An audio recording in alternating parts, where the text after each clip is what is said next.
আপনারা বলছিলেন সংখ্যানুপাতিক পদ্ধতি, যে এর মধ্যে আবু আলম শহীদ খান বলছিলেন সংখ্যানুপাতিক পদ্ধতিতে নির্বাচন কিংবা গণ অভ্যুত্থানের অংশীদার দলগুলোর মাঝে সমঝোতার ভিত্তিতে সংসদ নির্বাচনের সমাধান প্রস্তাব করছে বিপার্টি। একটু সমঝোতার ভিত্তিতে নির্বাচন বলতে আসলে কি বলছেন? পিআর এর নিয়ে এর আগে আলোচনা হয়েছে, না হয় আমরা সেটি বুঝতে পারলাম, এটি আসলে না। ধন্যবাদ। আমি দর্শকদেরকে এবং আমার হেলাল ভাই এবং আবু আলম শহীদ খান ভাইকে ধন্যবাদ জানাই, শুভেচ্ছা জানাই। একটা বিশেষ আমার কথা যেটা আমি বলেছিলাম সেটা একটা ব্যাখ্যা আছে আর কি। আমি বলেছিলাম যে যেহেতু আমরা যখন জুলাই সনদ নিয়ে আলোচনা করছিলাম সেখানে কিন্তু কিছুটা অপূর্ণতা রয়ে গেছে, যে কিছু কিছু বিষয়ে নোট অফ ডিসেন্ট আছে, কিছু কিছু বিষয়ে কথা হচ্ছে এগুলো বাস্তবায়ন হবে কিভাবে।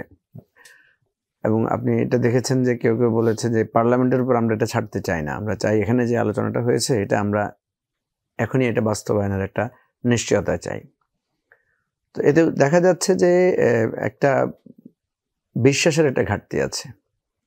এবং নির্বাচন পদ্ধতি কি হবে সেটা নিয়েও আপনি বলছেন পিআর হবে না ফার্স্ট পাস দিয়ে পোস্টটা হবে, এটা নিয়েও একটা নতুন করে আলোচনা উঠেছে।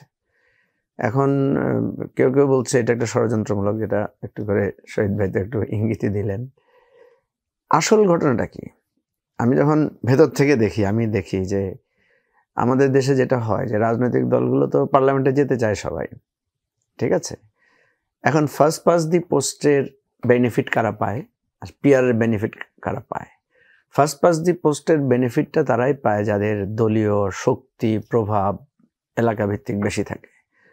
কারণ দেখা যায় যে প্রত্যেকটা কনস্টিটিউয়েন্সিতে বা কেন্দ্রে যে যার কেউ যদি চিন্তা করে যে আমি ওনার কাছ থেকে তো 1000 ভোট বেশি পেলেই আমি জিতে যাব, তখন সে নানা ক্যারিকেচার করে। ক্যারিকেচারের মধ্যে কিছু প্রচলিত ব্যবস্থা আছে আমাদের দেশে, সেটা হচ্ছে যে ঠিক আছে ধরেন 90টা কেন্দ্রের মধ্যে 85টা কেন্দ্রে ভোট ঠিক হলো, 5টা কেন্দ্রে আমি কোনো মতে ম্যানিপুলেশন করে ফেললাম, তাহলে আমি জিতে গেলাম। বা যেটা আওয়ামী লীগ আমলে যেটা হয়েছে যে রাতের বেলায় ভোট কিছু কেন্দ্রে করে ফেলা, বা জাল ভোটের ব্যবস্থা তো ছিল আমাদের এখানে প্রচুর পরিমাণে। তারপরে তো ওই যে কি মেশিন ভোটের মাধ্যমেও তো এক ধরনের ইভিএম এর মাধ্যমে করা হয়েছে। তো এই বেনিফিটটা সবাই ধারণা করছে যে এই বেনিফিটটা বিএনপি পাবে বেশি ফার্স্ট পাস দি পোস্টে।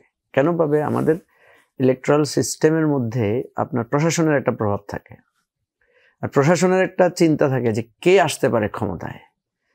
তো এখন সামহাও সবার মনস্তত্ত্বে ধারণা যে বিএনপি আসতে পারে ক্ষমতায়, আসলে প্রশাসন বিএনপির কিছুটা আজ্ঞাবহ থাকবে। আমি খোলামেলাভাবে কথাগুলো বলছি আর কি সেটার জন্য। তো ফলে যেটা দেখা যায় যে দলগুলো মনে করছে যে আমরা তো এটার বেনিফিট পাবো না, তারা বলছে আমরা বেনিফিট পেতে পারি একটা পিআর পদ্ধতি হলে। এটা যে মূল কথা, আমি যেটা বুঝতে পারছি নির্যাসটা আর কি। পিআর পদ্ধতি তো একটা পদ্ধতি, এটাও তো স্বীকৃত একটা পদ্ধতি, তাই না? তো পিআর এ হলে যেটা মনে করছে যে সমস্ত দল তারা হয়তো ভাবছে যে আমরা তো অন্তত কিছু সিট পাবো পার্লামেন্টে, কিন্তু এভাবে মানে আসন ওয়াইজ যদি করতে যাই তাহলে দেখা যাচ্ছে যে আমি এখানে ক্ষতিগ্রস্ত হয়ে যেতে পারি, বা আমি হয়তো অনেক ভোট পাবো কিন্তু কোনো আসনেই আমি জিততে পারবো না, বা অল্প আসনে আমি জিততে পারবো। তো মূল কথাটা যেটা দাঁড়াচ্ছে সেটা হচ্ছে যে একটা পার্লামেন্টের অংশীদারিত্বের জায়গাটা হচ্ছে প্রধান সংকট বা প্রধান চিন্তা।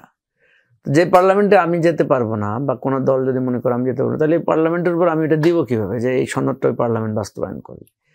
এটা মনোজগতে কাজ করতে পারে। সেজন্য আমি বলেছি যে এই পার্লামেন্টটা যেহেতু খুবই একটা প্রত্যাশার জায়গা থাকবে, একটা বিরাট একটা গণ অভ্যুত্থানের মধ্যে দিয়ে যাচ্ছে।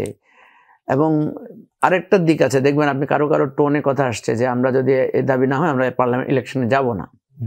তো ইলেকশনে না গেলে কি হবে? ইলেকশনে না গেলে তো এই ইলেকশন তো গ্রহণযোগ্যতা আবার সেই আগের মতোই তো, তাই না? তো ফলে এখানে একটা কম্প্রোমাইজ বা নেগোসিয়েশন প্রসেসে যেতে হবে। আমি যে প্রস্তাবটা করেছিলাম যে ধরেন 2018 সালে কি হয়েছে, 18 সালে দেখা গেছে বিএনপি সবাইকে নিয়ে একটা জোট করেছে, বাম থেকে ইসলামপন্থী থেকে আলাদা আলাদা করে। একবার করেছে সকল ওই যে জাতীয় এটা কি নাম হয়েছিল, জাতীয় ঐক্য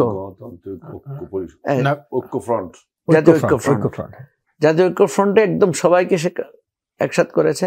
আর এদিকে আবার ইসলামপন্থী দলগুলোর সাথে সে আলাদা করে একটা নেগোসিয়েশন করে আওয়ামী লীগের ভার্সেস তারা একটা মানে টোটাল একটা অ্যালায়েন্স আকারে করেছে। তো এখন ধরেন যদি মনস্তত্ত্বভাবে চিন্তা করা হয় যে আওয়ামী লীগকে তো এখন মনে করা হচ্ছে যে সে ইলেকশনে নাই, কিন্তু আপনি আওয়ামী লীগ ইলেকশনে নাই এটা বলতে পারবেন না। আওয়ামী লীগের পলিসি কি হবে? আওয়ামী লীগ হয়তো দেখা যাবে যে ইলেকশন বর্জনও করতে পারে, 1 নম্বর। 2 নম্বর হচ্ছে আওয়ামী লীগ তার অন্য দলের মধ্য দিয়ে প্রার্থী দিতে পারে, অথবা আওয়ামী লীগ তার প্রার্থীদেরকে স্বতন্ত্র আকারে দিতে পারে।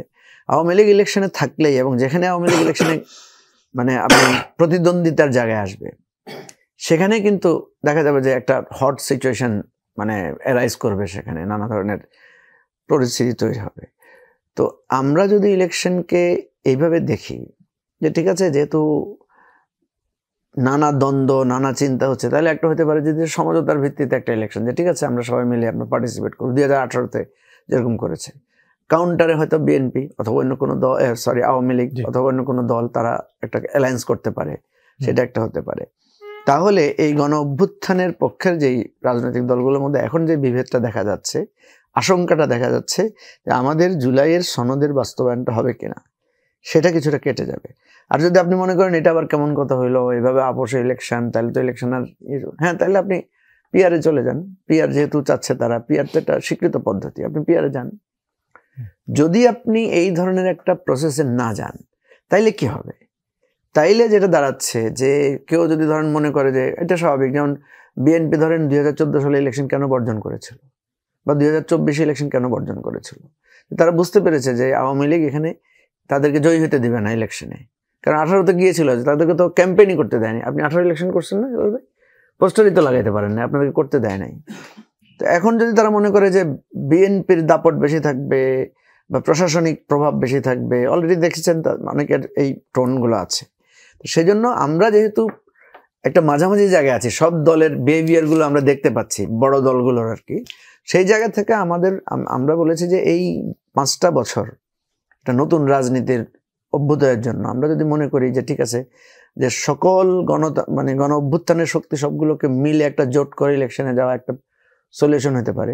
আদার দেন ঠিক আছে, পিআরে ভোট হোক, পিআরে ভোটে যার যার পার্সেন্টেজ অনুসারে শেষে পার্লামেন্টে যাবে, তাহলে অন্তত পার্লামেন্টটা সক্রিয় থাকবে। আদারওয়াইজ 2টাই ঘটনা ঘটতে পারে। একটা হচ্ছে যে ইলেকশন যদি হতে গিয়ে কোনো ঝামেলা হয় এবং দলগুলো যদি বর্জন করে, তাহলে ডে 1 থেকে পার্লামেন্ট অকার্যকর এবং প্রশ্নবিদ্ধ হবে, নাম্বার 1। নাম্বার 2 হচ্ছে যদি দেখা যায় যে পার্লামেন্টটা একপক্ষীয় পার্লামেন্ট হয়ে যাচ্ছে, তখনও পার্লামেন্ট কিন্তু তার গতি এবং সৌন্দর্য হারাবে। আমি এই বিশ্লেষণগুলো থেকে এই ধরনের একটা সলিউশনের প্রস্তাব দিয়েছি।